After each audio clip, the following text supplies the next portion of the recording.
Hi everyone, welcome to Module 22 where we have 19 questions for you on offences and powers relating to information.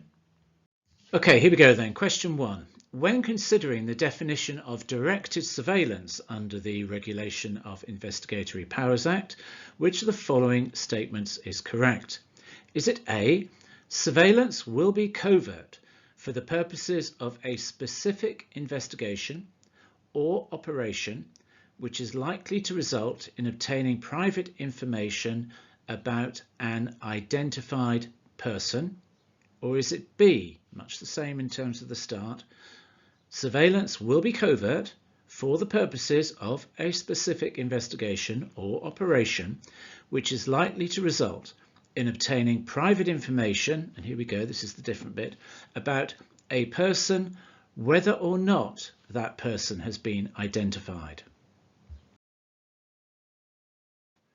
And the answer is B. Surveillance will be covert for the purposes of a specific investigation or operation which is likely to result in obtaining private information about a person, whether or not that person has been identified. Question 2. When considering the principles of private information for the purposes of this Act, which of the following statements is correct?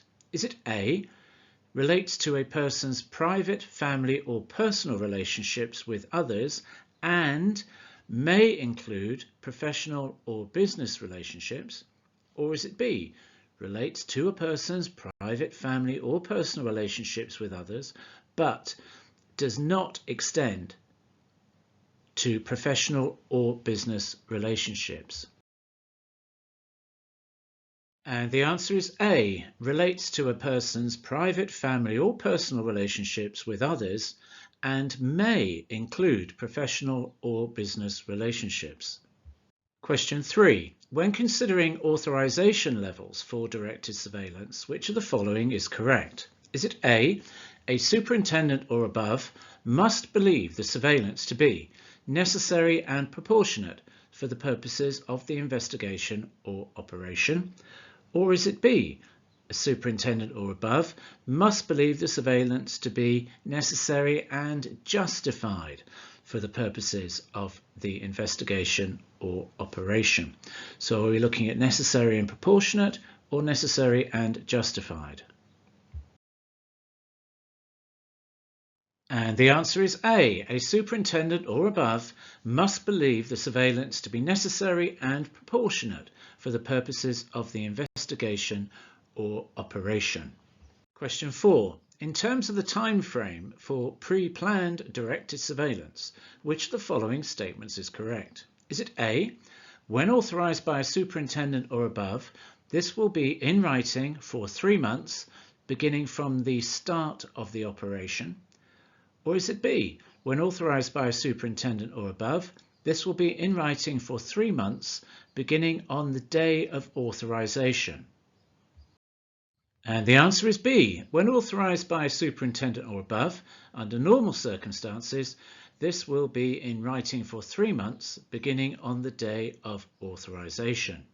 Question 5. Where, however, authorization for directed surveillance is urgent, which of the following statements is correct? Is it A, this may be authorized by an inspector or above in writing for a period of 48 hours from the time of authorization? Or is it B, this may be authorized by an inspector or above in writing for a period of 72 hours from the time of authorization? And the answer is B, this may be authorized by an inspector or above in writing for a period of 72 hours from the time of authorization, but if so authorized by a superintendent, in other words urgently, then this may be either in writing or orally. Question 6. Where it is considered necessary to carry out intrusive surveillance as part of a pre-planned operation, which of the following statements is correct? Is it A, this will apply in relation to residential premises or private vehicles that involves the presence of a person on the premises or in the vehicle? Or is it B, this will apply in relation to surveillance to residential premises, private or commercial vehicles that involves the presence of a person on the premises or in the vehicle? And the answer is A. This will apply in relation to residential premises or private vehicles that involves the presence of a person on the premises or in the vehicle. However, if the commercial vehicle is a taxi but used privately, then this will also apply. Question 7. Where intrusive surveillance is carried out by means of a surveillance device, which of the following statements is correct? Is it A. This will apply to any device, including that which is used to track a vehicle? Or is it B. This will apply to any device, excluding that which is used to track a vehicle? And the answer is B. This will apply to any device, excluding that which is used to track a vehicle. Question 8. Where an external device is used for the purposes of surveillance on a residential premises or private vehicle, which of the following statements is correct? Is it A. This will be considered intrusive regardless of the quality of information obtained from the device, whether it be on the premises or in the vehicle? Or is it B. This will only be regarded as intrusive if the quality of information obtained from the device is consistent with being present on the premises or in the vehicle? And the answer is B. This will only be regarded as intrusive if the quality of information obtained from the device is consistent with being present on the premises or in the vehicle. Question 9. Where it is considered necessary and proportionate for a pre-planned operation to require authorization for intrusive surveillance, which of the following statements is correct? Is it A. This will be for an assistant chief constable or commander or above to authorize in writing for a period of 3 months, beginning when approved by the Surveillance Commissioner? Or is it B. This will be for the chief constable or commissioner or deputy to authorize in writing for a period of 3 months, beginning when approved by the Surveillance Commissioner?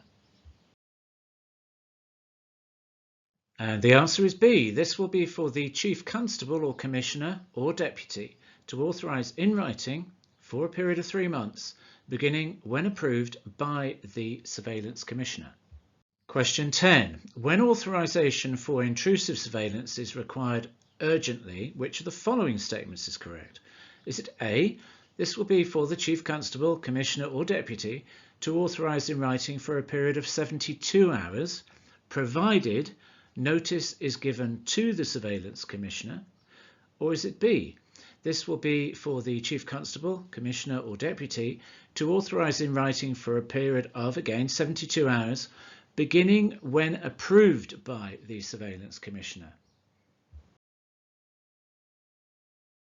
And the answer is A. This will be for the chief constable or commissioner or deputy, and that includes the NCA, National Crime Agency's Director General, or in some cases designated deputies, to authorize in writing for a period of 72 hours, provided the notice is given to the Surveillance Commissioner. So not beginning when approved by the Surveillance Commissioner, because at the end of the day this is urgent. Question 11. When considering covert human intelligence sources, CHISs, and that's under section 26 of the Act, which of the following is correct or is correctly included within the definition? Is it A. A person is a CHIS if they establish or maintain a personal or other relationship for the covert purpose of obtaining private information or to provide access to any private information to another person? Or is it B. A person is a CHIS if they establish or maintain a personal or other relationship for the covert purpose of obtaining information, so not necessarily private information, but information, or to provide access to any information to another person?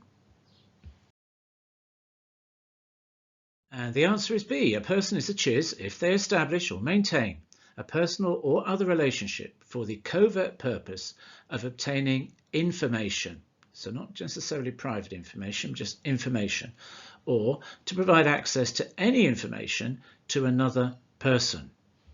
Question 12. Where a CHIS is required to covertly record conversations and other private information with or without a device, Section 48(3) of the Act states which of the following? Is it A, the use of a CHIS in this way will amount to surveillance for the purposes of this legislation?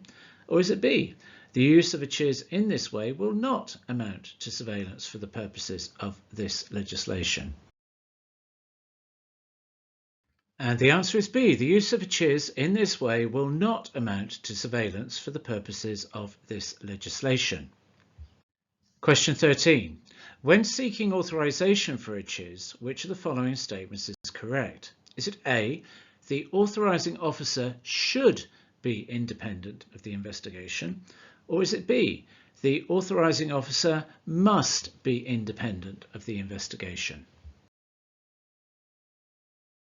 And the answer is A, the authorizing officer should be independent of the investigation, not must be.